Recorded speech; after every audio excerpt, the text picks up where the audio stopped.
I just want to point those two things out on No, it's interesting. how interesting. Yeah. No, that is interesting. To dive a little bit deeper into that, it's like it's really hard to know, and like especially in the era of cancel culture.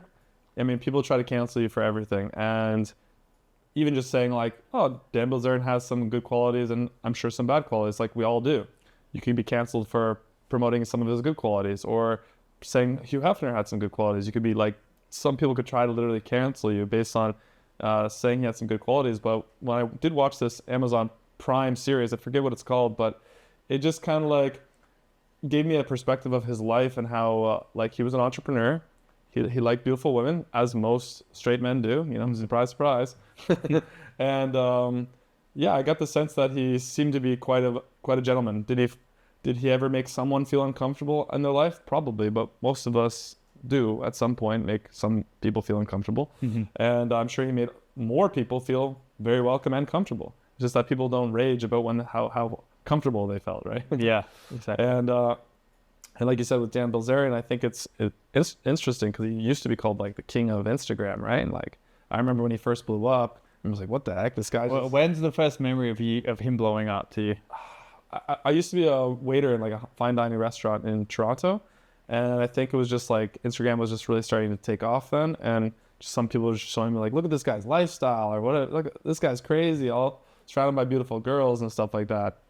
And to me, it's great. I think it's based on everyone's personality. So for me, it wouldn't satisfy me just to be around beautiful girls and shooting guns and driving ATVs.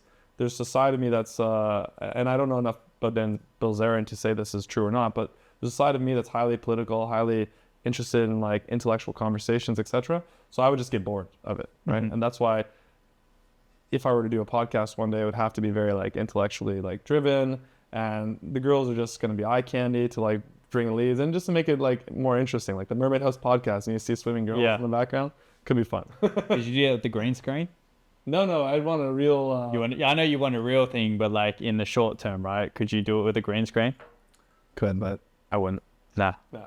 That makes sense because the last video you put out, there was you're in a house that my mates used to rent, and you're looking through the in the room with the window into the pool. Oh yeah. Yeah, and I just laughed at that. Which one was that? Was that the one in Ubud? No, there's one in Canggu here. It's not the It's the one with like the container. The bridge house. Yeah, the bridge house. Yeah. Yeah, we haven't posted that, but I guess we probably saw some of the stories. I think that was on your stories. Yeah. Yeah, that's a really cool house. It had a really nice sense of like zen when you go there with that centerpiece, that tree. Yeah. And the fact that they separated it with like this bridge, just unique architecture. It's really cool. Yeah. So the cinema room used to be like our friend used to call it the what do you used to call it? The space center, space launch or something like that. Yeah. And we used to always end up back there like after like a big party, like every Friday and Saturday through COVID. It's pretty fun. Yeah, it was really nice villa. Yeah, that was a fun villa tour for sure. Yeah, I really liked seeing the glass windows into the pools. I think one of my favorite villa tour was this villa called Millie Ways. It's in Ubud, and it has a completely glass bottom pool, and it's a ceiling of the main living room, which is like in meters is probably like 15, 20 meters, in feet it's like 50 foot or something like that. Just a really big, I could be wrong about those numbers by the way, but like a really high ceiling, and I like those little elements.